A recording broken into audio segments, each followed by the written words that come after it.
Most people know the goddess Circe as the villainous sorceress who turned Odysseus's men into pigs, a jealous enchantress who lashes out when scorned, and a dangerous goddess not to be trusted. But what if I told you that Circe is not a monster, but a truth revealer, and one of the most powerful allies that you can walk with on your magical journey? Stay with me until the end, because I will share some of the profound realizations that I had about the goddess Circe when I went on pilgrimage to Italy to get to know this goddess better. So let's meet the goddess behind the myths and the misconceptions.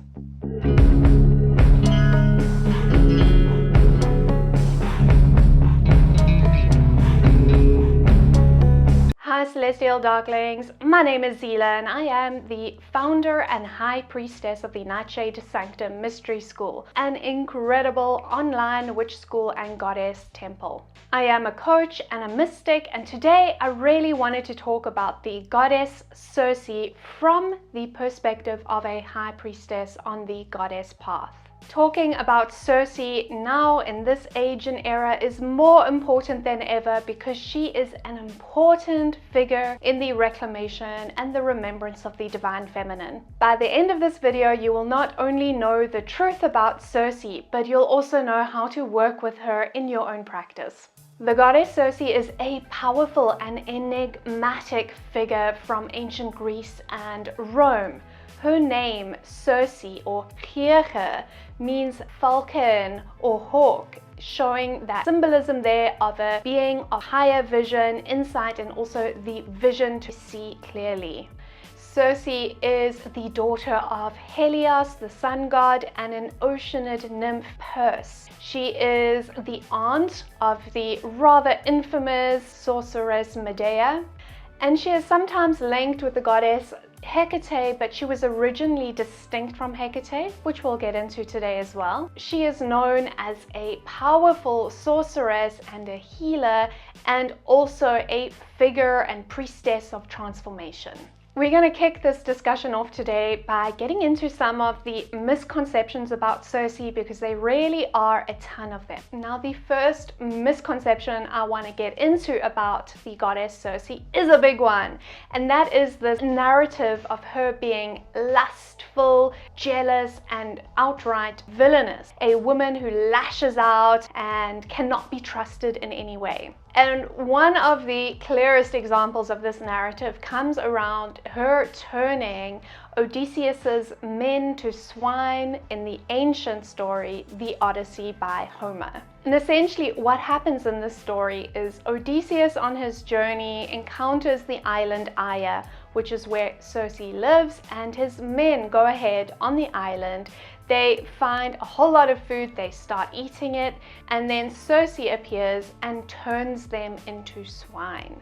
Now, this is often reached for as an example of how she lashes out and she cannot be trusted, but I'm going to give you a different lens through which to view this event. What this story reveals actually is Circe's ability to reveal truth.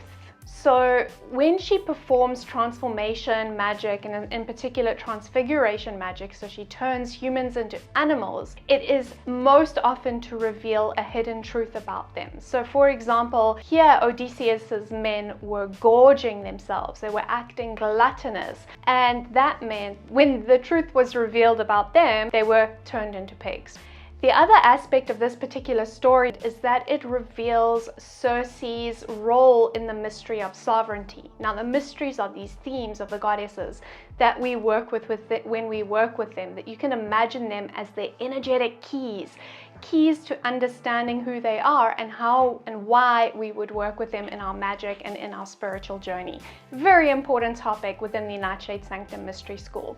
And here in this situation, we see Circe actually defending her boundaries and her island. The island Aeaea is her refuge. It's her place, it's her island. Now imagine if you can put yourself in her shoes for a moment as a woman who has chosen to live separately so that she can focus on her own magic, her own path, and then shipfuls of men arrive on this island. I can guarantee you will also have an act first, ask questions later approach to this sort of a situation. Circe is associated with predatory animals. She has been described in multiple sources and artwork as being surrounded by bears, wolves, and then later on lions as well.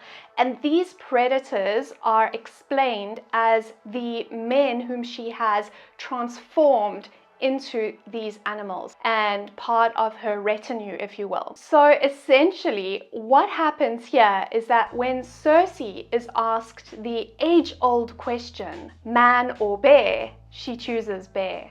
Let me explain. The man and bear situation is a hypothetical question that has recently gone viral again, sparking discussion around women's safety. And the question itself is, would you rather be stuck in the woods with a man or a bear?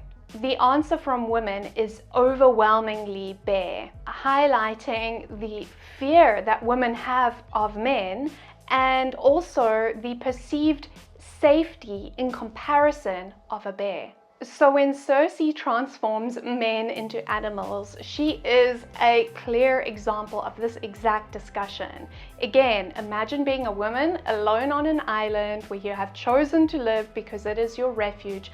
A whole lot of men arrive, you're going to cast a spell, right?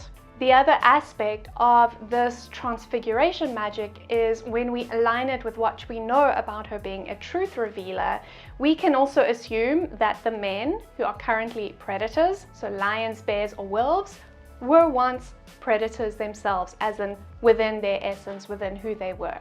So this really gives us a much clearer understanding of who the goddess Circe is, and also is a clear example of the fact that she is not this terrible villain that everyone thinks she is. Another example of this from her mythology is the story, the tale, the myth of Circe turning the sea nymph Scylla into a sea monster. Events leading up to this point is the man Glaucus, who is described as being hideously ugly, has fallen in love with the sea nymph Scylla, and so he asks Circe's help in making her fall in love with him. But when Scylla is questioned about Glaucus, she explains that she finds him hideous and she would never ever consider him because he is beneath her. Circe's next act is to transform Scylla into a sea monster, which is a poetic end to a tale where Scylla had revealed herself to be superficial and a monster herself, unable to see the man behind the image. So this is another tale that is often used to paint Circe as villainous and jealous. We are seeing the truth of her character coming together from these multiple tales. In addition, even in the earlier tale, when she realizes that Odysseus and his men aren't threats, she immediately transforms them back. She actually becomes a lover of Odysseus, has his children, and then when he continues on his journey, she assists him, providing him with valuable knowledge about how to navigate his way past the sea monsters Scylla and Charybdis. Another misconception about Circe that I want to address is the notion of her being a daughter or the daughter of Hecate or the sister of the sorceress Aeaea. Now, the most ancient sources explain that Circe is actually the daughter of Helios, as well as an oceanid nymph named Perse. So this makes her daughter of sun and sea, which again is very important to understanding her energetic keys, her mysteries, and who she is and how to work with her. Now, there is a popular book that was written recently by Madeline Miller, and I actually haven't read it myself, so if you would like me to read it and review it as a priestess of Circe, then comment down below. What I've noticed in recent years, especially since this book was released, is a lot of people assume that Circe is the daughter of the goddess Hecate. The first reference of Circe or Hecate having any kind of relationship comes from the ancient Greek scholar Diodonis, who links them as mother and daughter. But you have to understand that this was unusual for the time. And basically what I believe Madeline Miller has done in her book is place Circe and Aeaea within a powerful lineage of witchcraft by framing her as the daughter of Hecate. Now, I think figuratively speaking, sure, we can place her as the daughter of Hecate, because Hecate is, after all, the goddess of witchcraft and magic. But my personal concern about this is that Circe is a powerful goddess of sorcery, witchcraft, and enchantment in her own right. She does not actually need to be associated with Hecate in order to drive that home. And also, of course, it goes against the most ancient historical sources that we have that clearly place her as daughter of Helios and Perse, as well as the aunt to the sorceress Medea, not the sister. In the ancient sources, we also see quite a few examples of Circe having a strong moral compass and being a guide, a wise woman, carrying knowledge, and also helping people. The one example is, of course, her assisting Odysseus on his journey. He would never have been able to complete his journey without her. The other example comes from the tale of Jason and the Argonauts, where Jason and Medea have committed a horrendous crime and therefore have a blood oath upon their head, which is basically a really bad curse. So they go to the goddess Circe to seek her help. Circe does perform the rite, but not without condemning their actions and saying that she has no part in it. So she distanced herself from their crime, again showing that she has a moral compass, and also that she has compassion because she did take the action to help them in their situation as well. So these stories represent her sorcery being tempered as well with ethics and with sovereignty, showing she is a much more complex figure than the patriarchal writers would have you believe.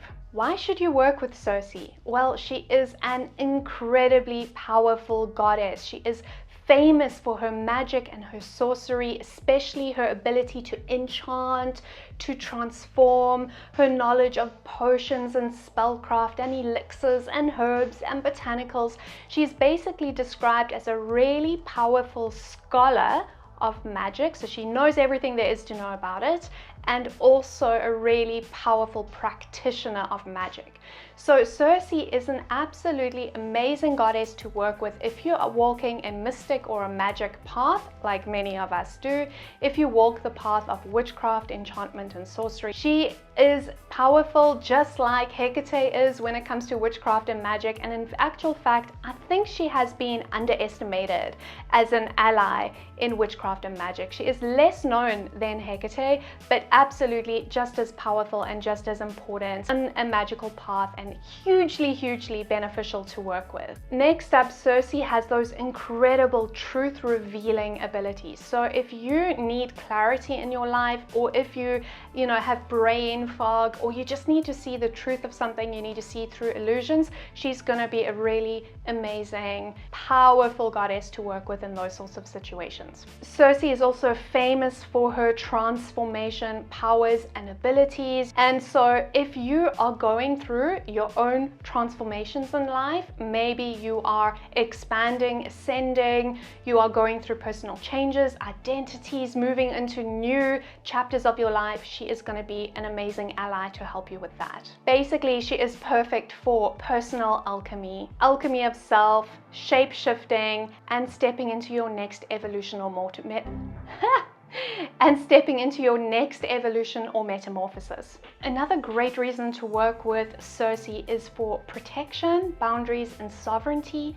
As we have discussed, that is one of her mysteries, her themes, and so of course she would gladly assist you in holding, creating, and protecting your own boundaries as well.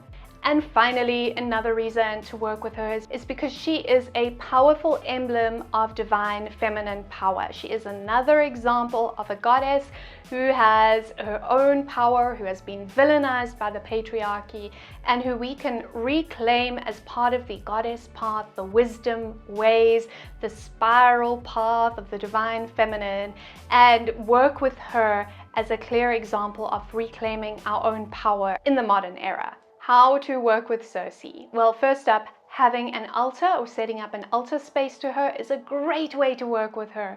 You can include symbols that are associated with her, for example, symbols of suns, ocean symbolism, as well as the hawk or birds of prey, animals and predators, of course, those lions, bears and wolves, as well as working with the cauldron or doing cauldron magic as a symbol of her powerful transformation abilities, her abilities to create spells and elixirs to mix all the different elements and weave them into magic spells, and also to fundamentally represent magic and witchcraft. You can also leave offerings for Circe, and these can include herbs or incense, syrups or oils, as well as naturally crafted items, handcrafted items, and especially anything associated with the ocean, seashells and driftwood, ocean glass, coral, and so forth.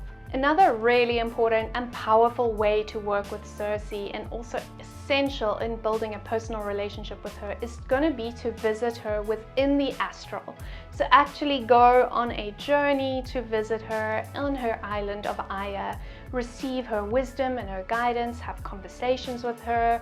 This is really important because on our path, we don't believe that you just call on goddesses whenever you feel like it, but you really put that work in to get to know them personally. It's just polite, right? And then finally, of course, a daily practice in working with Circe is really powerful. So you can commune with her by burning incense at your altar, pulling tarot cards, writing devotional letters to her, automatic writing as well to receive messages from her, and calling upon her whenever you need clarity or assistance in your own magical enchantment and sorcery workings. And I said that I would share with you my personal realizations when I went on a pilgrimage to Italy to get to know the goddess Circe better. The main thing that I realized with her is that she is still very, very much present within the land, within the nature, the wildness of especially the area of Calabria, which is a very wild, beautiful part of South Italy. I felt her most strongly around the ocean areas. I collected some driftwood and things as offerings for her, and I actually felt quite emotional when I was near the ocean and really communing with her because I could honestly feel her presence so strongly.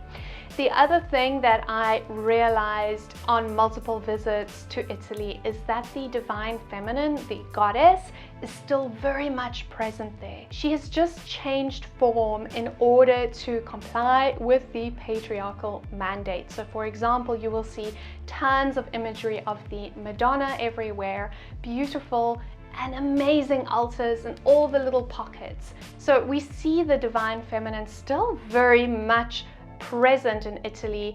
So although you might not find these incredible multifaceted goddesses within churches or cathedrals, you will definitely sense them and find them when you are connecting with the land. Which leads me to say, I always encourage you when connecting with a goddess to see beyond the patriarchal narrative, to be able to see beyond the patriarchal lens. And that means whenever you are reading her myths or engaging with her stories and what we know about her in the collective consciousness, always ask yourself, who's telling the story? What are their motives? What is their agenda? And what is their worldview? And then try to see beyond it, which is exactly what we have done in this video about the incredible goddess Circe.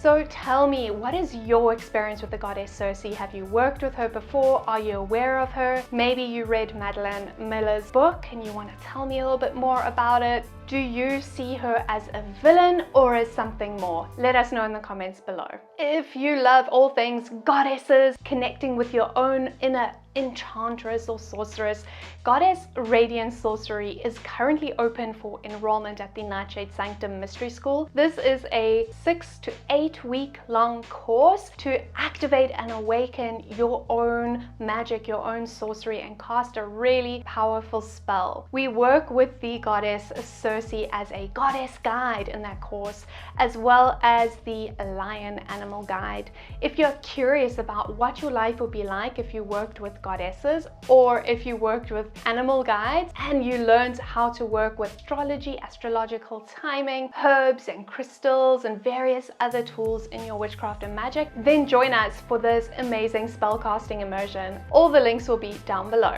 If you enjoyed this video, don't forget to like and subscribe, leave a comment below. See you in the next one. Much love and blessed be. And so, although you might not find these incredible multifaceted, have you read Madeline? Have you read Madeline? Have you heard the villainous view of her? Then